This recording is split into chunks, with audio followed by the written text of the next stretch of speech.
Nothing on that beat. Nope. Hello, my name is Anna, And I'm Joanne. and today we'll be looking at the winged victory of Samothrace. So, the winged victory, also known as the Nike of Samothrace, was made in 2nd century and is a sculpture of the Greek goddess Nike. She personified victory and is now displayed at the Louvre Museum. The statue itself is around 9 feet tall, but the overall work is around 18 feet tall. As you can see, she is standing on the prow of the ship, and originally she was created to celebrate the naval victory by Rhodes fought in the Aegean Sea. As you can see, she and the pedestal are made of beautiful white marble. And you can see, like, in the statue of herself, the marble is very nicely sculpted and the details are really paid attention to by the sculpture, and it really adds to the beauty and the amazingness of this sculpture. And the wings are also very detailed. As you can zoom up closer, you can see each individual feather. As you mentioned before, also, the cloth is very important to notice. She is standing on the ship prow, and she is struggling against the wind, which shows clearly through the cloth and garment. And you can see by the way her wings are flown back and the way her cloth is pushed up against her body that there's a huge force of wind, and it kind of creates like a situation, a space that we can kind of feel, and we can see that she has to struggle against the wind because it's so strong against her body. And it kind of sort of looks like she's trying to move forward and stand at the same time. Like there's motion, but there's not motion at the same time. And you can tell by looking at her abdomen area where the draping over her skin is very light, and it shows the sheer force of the wind that she's trying to push against. The statue shows a sort of counter torsion, and the pattern of the drapery produces that spatial structure, creating that movement that you were talking about. Oh, I see. And then there is a sort of turning movement that is seen, which differentiates the turn at the waist, with the upper body and the lower body twisting in different directions. There's a flowing panel of cloth which flares behind the statue, which adds to the torsional movement. It sort of propels her airborne flight. So what you just said about the counter torsion shows how different this statue is from the classical period, where they used to sculpt things in the contrapposto style. And you can see that the movement and the exaggerated body twisting is very different from the classical style that used to be famous.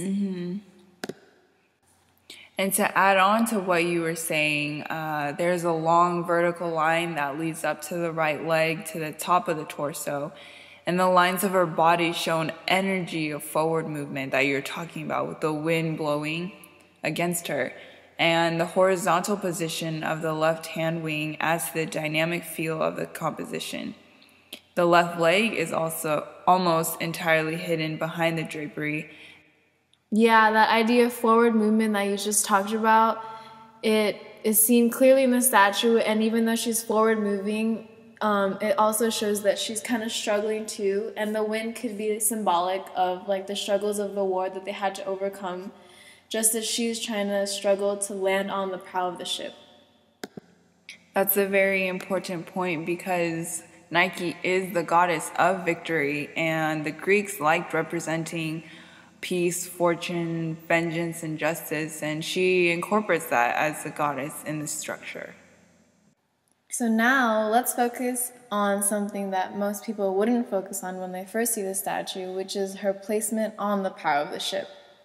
And that placement actually really shows her strength as a goddess of victory and is significant with her victory.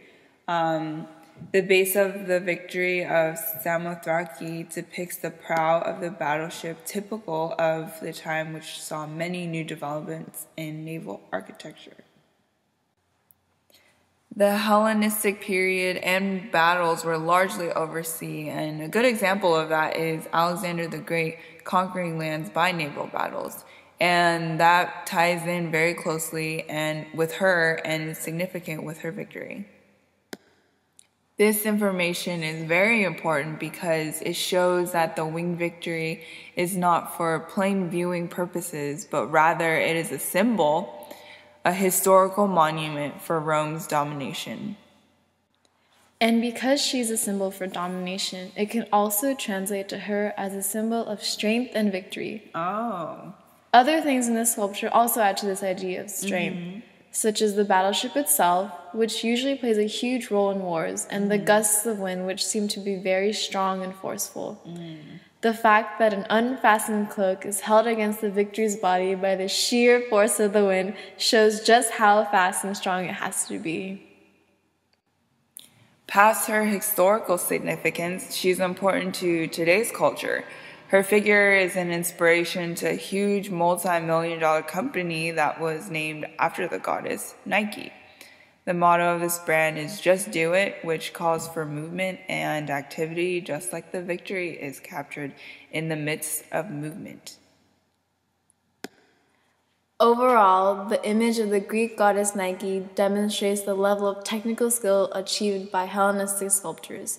The Nike of Samothrace is quite literally a tour de force of intricate carving and dynamic movement, an image of victory captured for eternity.